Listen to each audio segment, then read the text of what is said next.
And a Fox News alert now on our other big story this morning. A South Carolina police officer is now charged with murder for shooting an unarmed black man during a routine traffic stop. This incident was captured on video.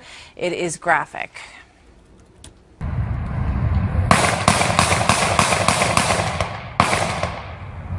Unbelievable that this is all caught on the video that you see here, and it goes on. North Charleston officer Michael Slager is accused of firing his gun 8 times. You can hear the pop, pop, pop in that video. He hit 50-year-old Walter Scott Jr. as he was running away on Saturday. Authorities say the victim had already been hit with a stun gun.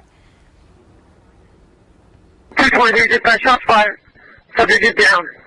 He grabbed my taser. Gunshot wounds. Look at the chest. To the right side. Laura Engel on this in our New York newsroom. So, Laura, a lot happened in that video, but not everything happened on the video, right? That's right. Well, this video, Martha, shows what happened after North Charleston officer Michael Slager stopped Walter Scott Jr. for that broken taillight. Then, according to the officer, Scott made a run for it. A foot pursuit came next. Officer Slager says he chased Scott, attempted to use a taser, then got into a struggle for the stun gun. Now, in the video clip taken by a bystander, you can see Walter Scott running away from the officer who has his handgun out and drawn. Then you hear those 8 shots fired. We're not showing the next clip due to the graphic nature, which shows Walter Scott collapsing after being shot. We pick it up here where you can see Scott on the ground, face down, having his hand cuffed behind his back, with Officer Slager standing near his body. In another portion of the video, Officer Slager is seen jogging back to the scene of the scuffle. He grabs something off the ground and walks back to where Scott is laying face down and handcuffed. And he drops something near his body. What that is, though, is unclear. Scott's brother, who spoke at a news conference last night, says that while they grieve for their loved one, they are grateful charges have been filed. Through the process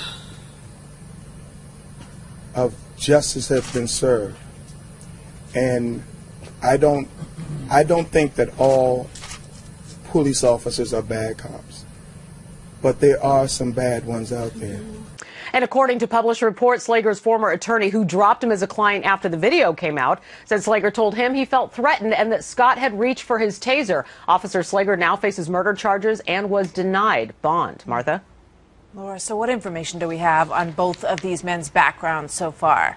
Well, according to records obtained by the Post and Courier newspaper of Charleston, Scott had been arrested several times, once for assault, another for minor violations. As for Officer Slager, he had never been disciplined during his time on the force, according to his attorney, but records obtained by the Courier show there were 2 citizen complaints in Slager's file accusing him of unnecessary force with a taser. Slager was cleared of that allegation. A rally set for this morning at the North Carolina City Hall, hosted by Black Lives Matter. Martha? Laura, thank you very much. More coming up on that later.